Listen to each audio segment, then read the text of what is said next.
Alright everybody, it's been a while, but we have some Phase 4 leaks to talk about today. And if these leaks end up being true, there are some pretty big reveals here. This leak talks about every movie coming to Phase 4, including the X-Men, the Fantastic Four, and Blade. So we're going to talk about and break down these new big leaks in this video, but first, huge announcement. I have teamed up with YouTuber Chaos, and we're going to give away a Nintendo Switch. And the good news is there are 10 different ways that you can enter this giveaway. The biggest ones obviously being following mine and Chaos's new YouTube channel, Multiverse, on YouTube, Twitter, Instagram, and Facebook. You also get points for following me on Twitter as well, and there are plenty of other ways to subscribe. Just click the link in the description, it'll take you to the giveaway page. And of course, at 500,000 subscribers, I'm giving away an Xbox One or a PS4. The winner gets to choose. So be sure to subscribe to my channel. So like I said, this leak pretty much talks about all Phase 4 movies. So we're just going to start with the very top of the leak. So the very first thing that it says is Black Widow's father is played by Ray Winstone. Isabella Moner plays a new KGB recruit mentored by David Harbour's Red Guardian. The main plot of the Eternals is going to be Black Knight and Cersei's relationship. Adam Scott and Brendan Gleeson are cast as Eros and Zuras. Now, we already know that the Eternals is going to explore the relationship between Black Knight and Cersei. But Eros and Zuras have not been casted yet, or at least have not been announced yet. But Adam Scott and Brendan Gleeson are actually pretty good choices to cast as Eros and Zuras. Now, Adam Scott would have to bulk up a little bit to play Eros, and the really cool thing about Eros is he is the brother of Thanos. That's right, Eros, who typically goes by the name Star Fox, is Thanos' younger brother. Now, if this ends up being true, which makes sense because the Eternals movie should explore Eros, that means Thanos will most likely be in the movie as well. So if you thought we've seen the end of Thanos in the MCU, probably not. There are many ways for him to return, and this movie is going to be set way before the events of the Infinity Saga happened. So I would expect to see Thanos in the Eternals. Then we have Shang-Chi and the Legend of the Ten Rings, and the leak about this is pretty interesting. Apparently, there's going to be little connection to the MCU besides the 10 rings. And also, apparently, it's going to take place before Avengers Endgame, but after Avengers Infinity War. That's a very interesting time to have this movie take place. But at the same time, there is a lot that probably happened within those 5 years. So it would make sense that Marvel would explore what happened during those 5 years at some point in the MCU, and it looks like Shang-Chi is going to be the movie to do that. That means we could possibly be seeing Hawkeye. We know that Hawkeye was traveling throughout the world hunting down gangs, and we know that he was in Asia at one point in time as well. So perhaps he may cross paths with Shang-Chi at some point in time during this movie. The next part says that Doctor Strange Into the Multiverse features the return of the Ancient One and Quicksilver. It also says that David Tennant is the studio's #1 choice for Nightmare right now. And that makes sense, he's a really good actor and can play some pretty creepy roles. Now, the return of the Ancient One isn't really that big of a surprise, but the return of Quicksilver is. Now, in Avengers Endgame, the Avengers discovered time travel, so it would make sense that they could go back in time and somehow make it to where in the main timeline, certain people are revived, such as Vision and Quicksilver. Now, we already know that Vision is going to come back. Obviously, there's a WandaVision series coming to Disney+.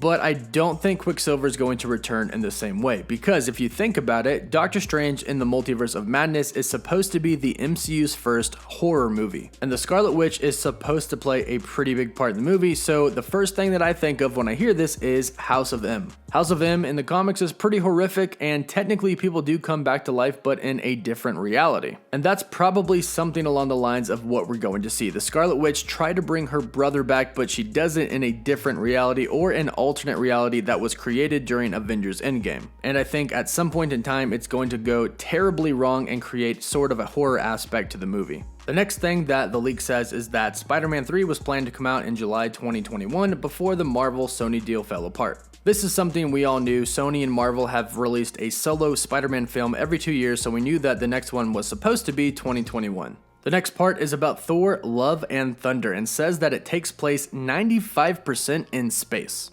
Peter Dinklage will return as Eitri, Chris Pratt has a small appearance as Quill, and Taika Waititi wants Ryan Gosling and Finn Wolfhard for roles in the film. It makes perfect sense that Thor Love and Thunder would take place 95% in space. We've known for a while that the future of the MCU is going to be a cosmic future, and we know that Thor is going to be one of the main characters to explore the cosmos. And they sort of already did that in Thor Ragnarok when they were on the planet Sakaar. Now they're just going to take it even further. Eitri returning makes sense. He made Stormbreaker for Thor in Avengers Infinity War, and we know that Jane Foster is going to wield Mjolnir in Thor Love and Thunder. Perhaps Eitri is going to be the one that makes Mjolnir for Jane. And it also makes perfect sense that Quill would be in the movie. At the end of Avengers Endgame, Thor went with the Guardians of the Galaxy, and Thor Love and Thunder takes place before Guardians of the Galaxy 3. So Thor Love and Thunder will most likely start off with Thor being dropped off somewhere by Quill. And also, Chris Pratt recently mentioned that you're going to see him in the MCU before Guardians of the Galaxy 3, so he obviously was talking about Thor 4.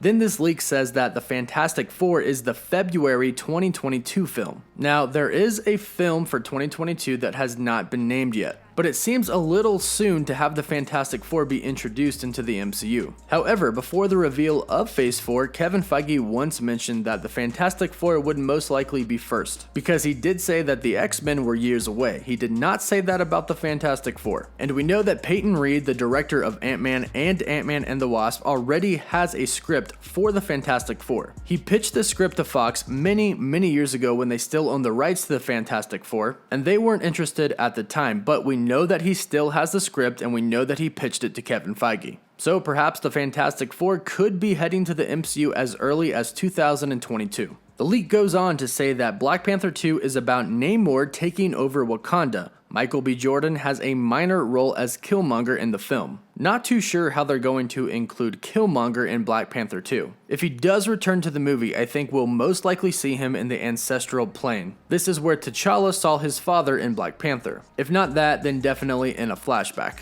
But Namor taking over Wakanda. Wakanda and Atlantis have a very long history at going at it with one another. And fans have wanted Namor to be introduced into the MCU for a very long time now. So this would be the perfect story for Black Panther 2.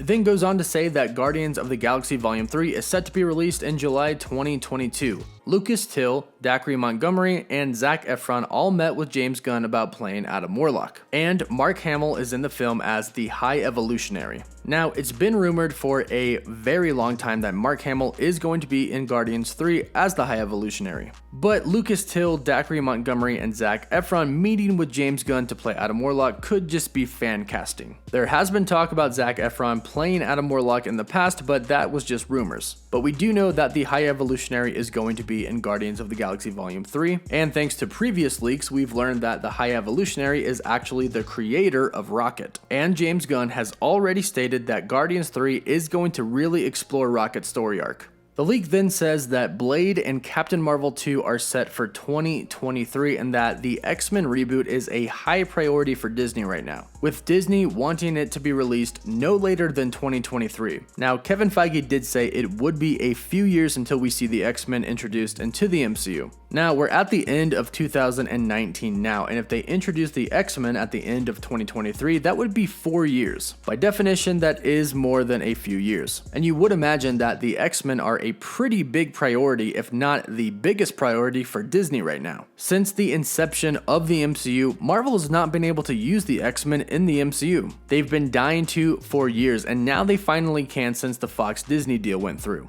But they're not going to rush it. This isn't a film that we're going to see in 1 to 2 years. And you don't even have to introduce them all at the same time. You can start by introducing one X-Men or a few X-Men in one movie at a time. So 4 years to make a movie where you introduce an X-Men into the MCU is completely and totally doable. And of course, Marvel and Disney know that everybody is waiting for the X-Men to finally get introduced into the MCU, so you know that they're already on top of it. So that is it for this Phase 4 leak. Again, like with all leaks, take it with a grain of salt. A lot of things that were said on here could definitely happen and seem like they should happen, but of course it could always be fan fiction. But let me know what you think. Would you like to see all of these things play out in the MCU? Be sure to let me know all of your thoughts in the comments down below. And again, if you would like a chance to win a Nintendo Switch, be sure to click the link in the description down below. That'll take you right to the giveaway site, and again, there are 10 different ways that you can enter to win. And of course, at 500,000 subscribers, I'm going to be giving away an Xbox One or a PS4. The winner gets to choose. All you have to do to enter that giveaway is be subscribed to my channel, like this video, and comment below with your favorite superhero or villain.